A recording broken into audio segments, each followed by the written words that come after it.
Hello, नमस्कार सर्वांना. श्री स्वामी समर्थ. सगळ्याच जणी कशा आहात? कालच्या व्हिडिओला दिलेल्या प्रेमासाठी, कमेंटसाठी, लाईकसाठी खूप मनापासून आभारी. तर रात्री आलो, तर रात्री आल्यानंतर मी काहीही काढलं नाही. दुसऱ्या दिवशी सकाळी मात्र स्वयंपाक जसा केला तसं सुरुवात केली. कारण आता लग्नाला नेलेले सगळे जे कपडे होते, सोबत पावसाचं वातावरण असल्यामुळं अखंड लग्न जर बघायला गेलं तर आधीमध्ये थोड्याफार झडी येतच होत्या. त्यामुळे जेवढ्या काही मी साड्या नेसलेल्या होत्या ना, बऱ्यापैकी भिजलेल्या होत्या, थोडंफार खालून चिखल वगैरे लागलेला होता. पण आता इकडं आले, तर इकडंही पाऊस सुरू होता आता कोल्हापूरला. आता म्हटलं जरी हे मी म्हणजे शॅम्पूच्या पाण्यातून जरी काढल्या, तरी ते वाळणार नाहीत तेवढ्या आणि खडखडीत वाळणं पण गरजेचं आहे. नाहीतर मग पुन्हा वास जो येतो असा खूप बेकार येतो. आणि तर यांना ड्राय क्लिनिंगला वगैरे द्यायचं. मी शक्यतो साड्या वगैरे माझ्या कुठल्याही ड्राय क्लिनिंगला देत नाही.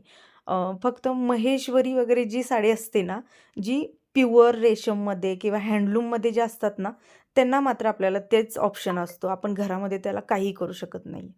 मग आता ह्यांचं कसं आहे, की ह्या मीडियम रेंजमधल्या आहेत आणि ह्या काही हँडलूम नाही आहेत.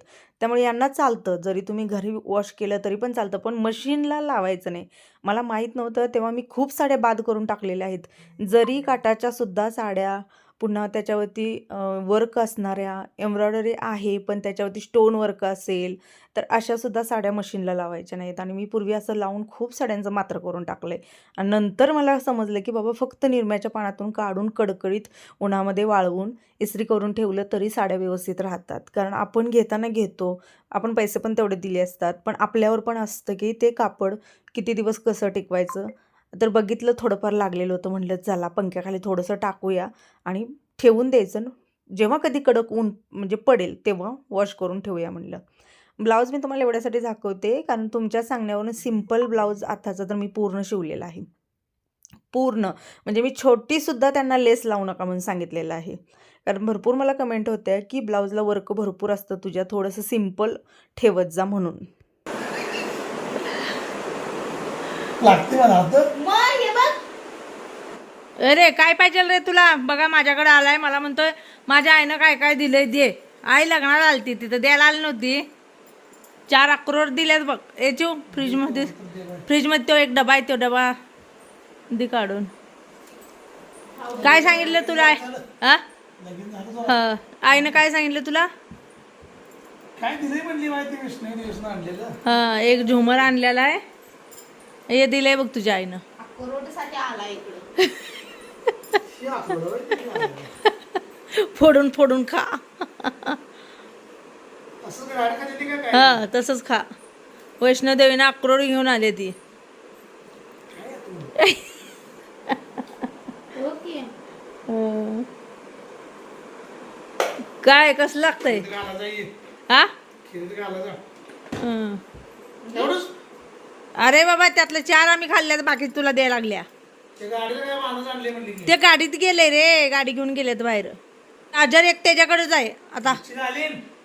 काय चार्जर दिला मोबाईल ते ह्यो जुना इथं राहिला चांगला. मग दुसरा आणला मी चार्जर. तुला दिलाय की परवा? काय दिलंय? गट्टू नाही ते होत नाही चार्जर. गट तुला मागं घेईन बघ. गट्टू दिलाय काय दिलाय? तू दिल्या पिन इथंच राहिला लावलं. पिन इथं नाही. बर, तू काय काय केला? सगळी तिथे विचारत होती सागर आला नाही का, सागर आला नाही का. यायला पाहिजे, खरं सांगतो. का तू इथं यायला पाहिजे. का इथं काय तेवढं माणूस काम बी लागेल ना अडचणीचं. हा, कामगारावरती ड्रायव्हरवरती होत होतं ना. होत होतं. पंखा बंद काय कर ग. झालं? आला नाही का? मला वाटलं नुसतं काम काम करतोय, येईल वाटलं. नाही यायला पाहिजे होतं. गाडी नसती ना तर मी एकटीच गेली असती. गेली असतीस काय? आणि ती ना गाडी असती तर ती गाडी आहे म्हणून आली आहे. गाडी नसती ना ती एसटीने जावा ना ते बसा वाजवत म्हणली असती. 11वीची पुस्तकं घेऊन आली बघ एवढी. अरे नाही, हात पण नाही, 1-2 राहिलाय. राहिले ती ह्याच्यामधनं आणता ना, टायटन मधनं आणताय ना. टायटस मधनं. टायटस एवढा पुस्तक पैसे खर्च करतात त्या हिशोबाने पूर्वीला केली तर बरं. मम्मी पण अशीच म्हणून गेली, सगळं असंच म्हणून गेली.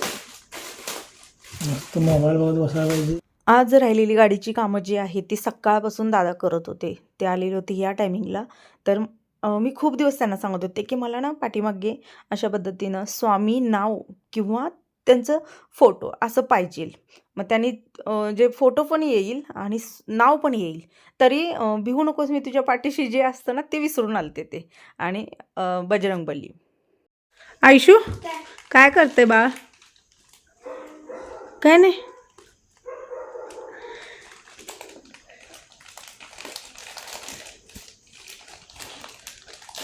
बघू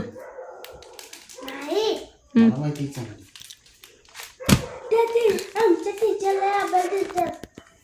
एक बी अभ्यास मला द्यायची. घरात ठेवली की मी ठेवत नसती. मी घरात ठेवतच नाही, मी गाडीत टाकतो. आता हे माझ्या हातात आले, हे काय मिळत नसतंय. बघायला दिले. वाव, हे बघा मायक्रोफायबर आहेत. एक तर रुमाल तुम्हाला देत नसते, हा तर रुमाल देत नाही मी.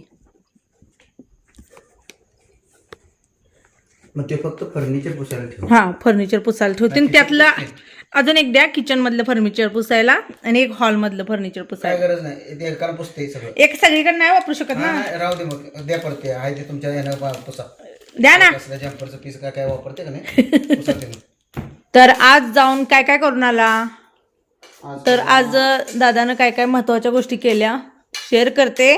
त्याचे फायदे तोटे काय काय असेल दादा तुम्हाला सांगतील. डॅशकॅम बसवला. हा हा डॅशकॅम 4K म्हणजे आपलं मोबाईलचं जसं शूट होतं त्या पद्धतीने शूट होणार आहे. क्लिअरिटी. बर.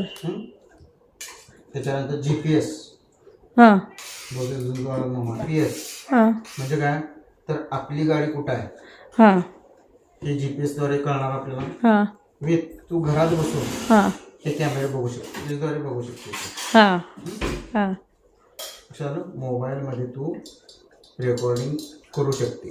हा हे चांगलं का, तर आपण व्यवस्थित आहे परंतु समोरचा माणूस कसा आहे काय, काही लोक त्यांची चुकी असून सुद्धा मान्य करत नाही, तेवढ्यासाठी हे बसवलेलं असतं. आणि हे पाठीमागं पण आले आणि पुढे पण दोन्ही साईडला बसवलेलं आहे. मागं पुढे दोन्हीकडे आहे. हा पुढनं पण रेकॉर्डिंग होणार आणि मागून पण रेकॉर्डिंग होणार. हा 16,500 रुपये आला टोटल खर्च. आणि मेमरी कार्ड, त्याचं धरूनच मेमरी कार्ड ह्याचं महाग काय एवढं आहे 2100 रुपयाचं? ते हाय स्पीड असतं, हा म्हणजे गाडी स्पीडमध्ये असते हा तर ते स्पीडमध्ये रेकॉर्डिंग करावं लागतं. असं आहे म्हणजे आपलं किरकोळ चालत नाही. बर. आपलं मेमरी कार्ड स्लो कॅप्चर करत असतं. हा जेवढं स्पीड आहे हा तेवढ्या स्पीडमध्ये ते कॅप्चर करत असतं. अच्छा. स्पीड कॅप्चर पण करावं लागतं ना, हा तसं आहे. कोणता खेळ? अगं म्हणजे एखाद्या डोळ्यात खायचं खेळ आपण, हा खायचं खेळ काय. खायचा तेवढा खेळ आहे. मला तसं खायला लागलं तर मम्मी कुत्र्यावानी मारायला मला. बर. कुठला खेळायची?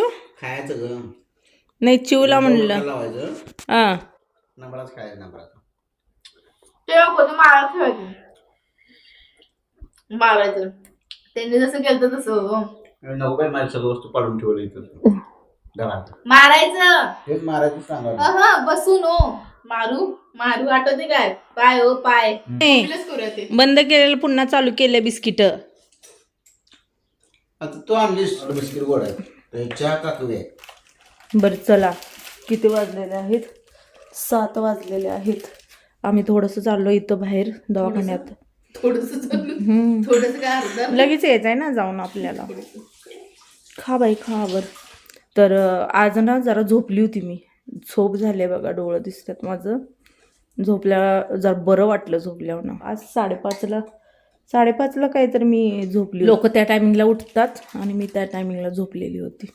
असं पण छान झोप झाली. म्हटलं आज सगळी घरात आहेत, किट्टो वगैरे करतील तर एकानं पण दिवा नाही ना, बत्ती नाही ना, काय नाही. ह्या करत बापण लेकीचा खेळ सुरू आहे नुसता जोरात. आवाज येतोय मला, पण मला लागलेली असं म्हणजे डोळेच उघडून झालते. आणि हे दोघं ओरडून ओरडून काय खेळायला लागलेत काय माहित बाई. नव्हतो आम्ही हसतो रील्स बघत. कसल्या रील्स बघून हसते ती काय माहित. आणि असं गाढ झोपू दिलं नाही बघा यांच्या आवाजानं. आणि म्हटलं दिवाबत्ती वगैरे केली असेल, संध्याकाळची इव्हनिंगची कामं केली असेल, कुठलं काय.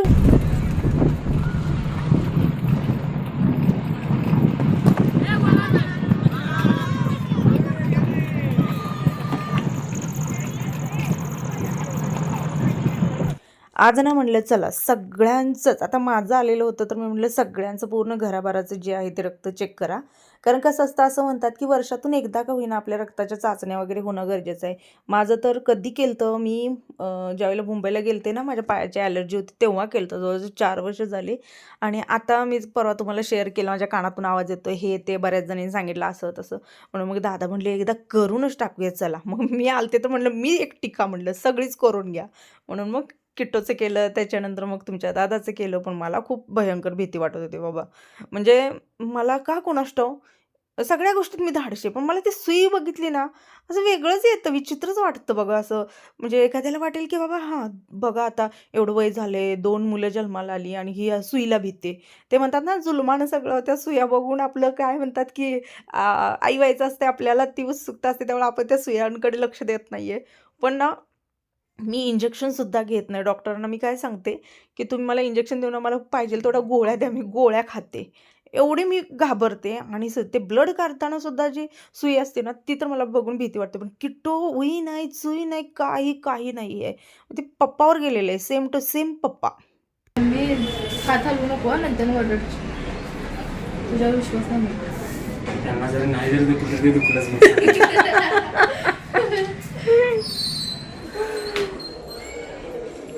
तुमचं थायरॉइडचं मेजरमेंट घ्यायचं ना शुगर. होय, म्हणजे किती बाटल्या काढणार?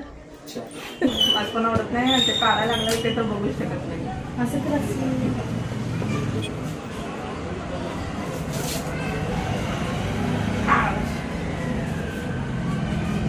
मी चुकलं की माझा विषय. तुला कळायला नाही रक्त आणि माणूसच का काय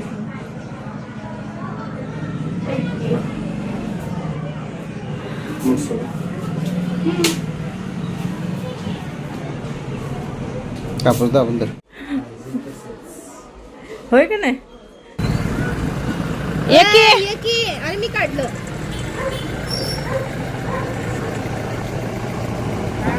ये तुझं करूया, ये की. चला. यानंच आम्हाला पत्ता दिलेला होता इथं सागरने, इथं जाऊन चेक कर. किट्टो मात्र डॉक्टरच्या मागं लागलेली होती की मामा आहे आमचा, याचं पण काढा आणि याचं पण चेक करा रक्त काय आहे किंवा रिपोर्ट. याला नाही लागल्या, रक्त काढा रक्त काढा. आता सगळा संपूर्ण चेकअपला टाक. मध्ये केले ना कधी केलंय मध्ये?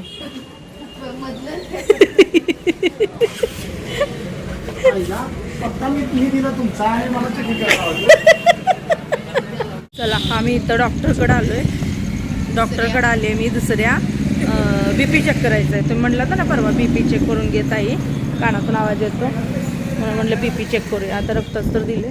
चला माझं BP चेक केला, नॉर्मल आहे. 120 जो असतो तोच माझा BP आहे. माझा BP कुठे वाढलेला नाही. मग कानातून आवाज काय तो.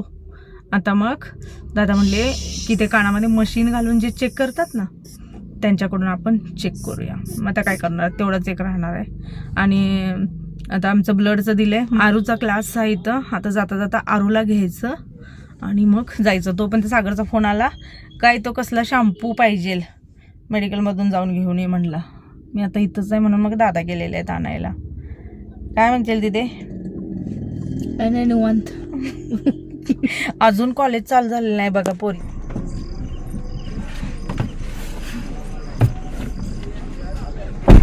जास्त आहे जरा. तर माझे रिपोर्ट आलेत बघा. रिपोर्ट आलेत. सांग बाई. काय नाही, नॉर्मल आहे सगळं. थायरॉइडचं पण मी बघितलं हा. रेंज मध्ये, प्रॉपर रेंज मध्ये. असं पण नाही की खूप कमी किंवा खूप हायच्या जवळ किंवा खूप कमीच्या जवळ, असं पण नाहीये. हा. मधोमध्ये प्रॉपर ठणठणीत एकदम, हा. जशी अंगाने दिसते तशीच आहे ती आतून. हा. प्रॉपर आहे, प्रॉपर. आता बाकीचं काय काय आहे सगळं सांग जरा. काहीतरी म्हणतात ते TT3. 18 वर्षांच्या पुढचं असतं त्यांचं 87 ते 178 पर्यंत पाहिजे.